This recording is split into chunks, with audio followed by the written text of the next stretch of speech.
அமெரிக்க அதிபராக Donald Trump பதவியேற்று கட்சி அலுவலகத்திற்கு வந்த சமயத்தில் அங்கு நடைபெற்ற கூட்டத்திற்கு காலிஸ்தான் இயக்க பயங்கரவாதி குர்பத்வந்த் சிங் பன்னூன் கலந்து கொண்டிருக்கிறார். தான் ஒரு சிறப்பு விருந்தினராக கலந்து கொள்ள வந்திருப்பதாக வேறு சொல்லிச் சென்றிருக்கிறார். நம் இந்திய தேசத்தால் தேடப்படும் குற்றவாளியாக அறிவிக்கப்பட்ட நபர் இந்த பன்னூன். இவரை கொல்ல நம் இந்திய தரப்பில் தனிப்படை அமைக்கப்பட்டதாகவே கடந்த பைடன் ஆட்சி காலத்தில் வெளிப்படையாக அறிவித்திருந்தனர். இதனை மெய்ப்பிக்க நிக்கில் குப்தா என்பவரை வேறு கைது செய்திருந்தனர். போதாக்குறைக்கு நம் இந்திய அரசாங்கத்தின் நுண்ணறிவு பிரிவின் கீழ் பணிபுரியும் விகாஸ் யாதவ் என்பவரை வேறு குற்றம் சாட்டியிருந்தனர். இவர் மீது கொலைவரி தாக்குதல் சம்பவம் நடத்தியதாக வழக்கும் இன்று வரை நிலுவையில் இருக்கிறது. தற்போதைய சூழ்நிலையில் இந்த விஷயத்தில் அதிபரின் நிலைப்பாடு என்னவாக இருக்கும் என்பதுதான் முதல் கேள்வியாக இருக்கிறது.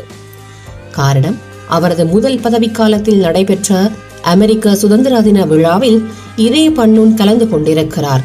அது நடந்தது 2019ஆம் ஆண்டில். ஆனால் தற்சமயம் நிலைமை அவ்வாறு இல்லை.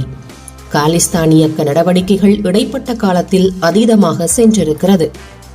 பஞ்சாப் மாநிலத்தில் தேர்தல் சுற்றுப்பயணம் மேற்கொண்ட சமயத்தில் நமது பாரத பிரதமர் மோடி மீதே தாக்குதல் நடத்த திட்டமிட்டிருந்தது பின்னர் நடைபெற்ற விசாரணையில் தெரிய வந்தது. இதனை அமெரிக்காவும் நன்கு அறியும். அப்படியான சமயத்தில் அதிபரான ட்ரம்ப் கலந்து கொண்ட முதல் நிகழ்ச்சியில் குர்பத்வந்த் சிங் பன்னூன் கலந்து கொண்டிருக்கிறார் என்றால் நிச்சயமாக யாரும் ரசிக்கப் போவதும் இல்லை.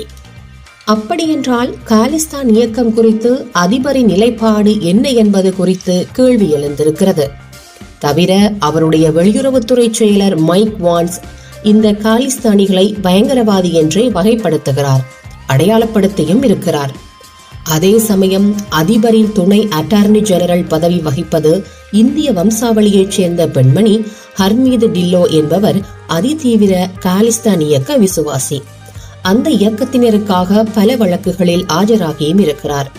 அவரது ஆலோசனையின் பேரில் பன்னூன் கலந்து கொண்டாரா என்பதையும் யாரும் இன்னும் ஊர்ஜிதம் செய்யவில்லை. ட்ரம்ப் நிர்வாகத்தில் பன்னூன் கைது செய்யப்படுவார் என நம் இந்திய தரப்பில் பலரும் எதிர்பார்த்திருந்த வேளையில் குர்பத்வந்த் சிங் பன்னூன் அதிபரின் நிகழ்ச்சி ஒன்றில் கலந்து கொண்டு காலிஸ்தான் இயக்க வாழ்த்து கோஷங்களை எழுப்பியிருப்பது அமெரிக்காவில் அதிர்வலைகளை உண்டாக்கியிருக்கிறது. தான் ஒரு சிறப்பு விருந்தினர் என இவர் சொல்ல, நன்கொடையாளர்கள் நிதி மூலம் நடைபெற்ற நிகழ்ச்சியில் டிக்கெட் விற்பனை மூலம் பன்னூன் கலந்து கொண்டுள்ளார் என்கின்றார்கள் ஒரு சாரார். திடீரென கூலிப்படை தாக்குதல் மூலம் அவர் கொல்லப்படுவதை தவிர்க்க கடைசி கட்ட நடவடிக்கையாக வேண்டுமென்றே திட்டமிட்டு அதிபர் கண்ணில் படுவது போல் நடித்துக் கொண்டிருக்கிறார் என்கின்றார்கள் மற்றோர் தரப்பில். யார் சொல்வது நிஜம் என்பது கூடிய விரைவில் தெரிந்து போகும்.